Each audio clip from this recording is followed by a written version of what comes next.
Coşkun, Gençlik ve Spor Kulüpler, 608 sınıf numarası.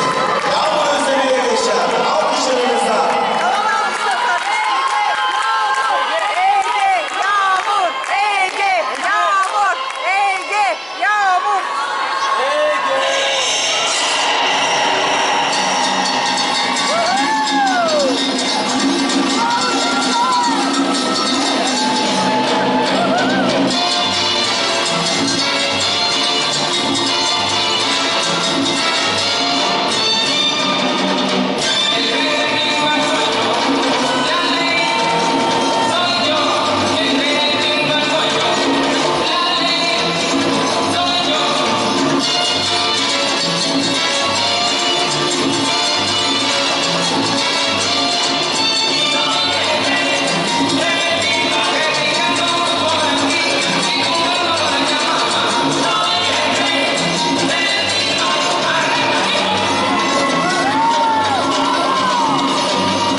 Çok özür dilerim çocuklar.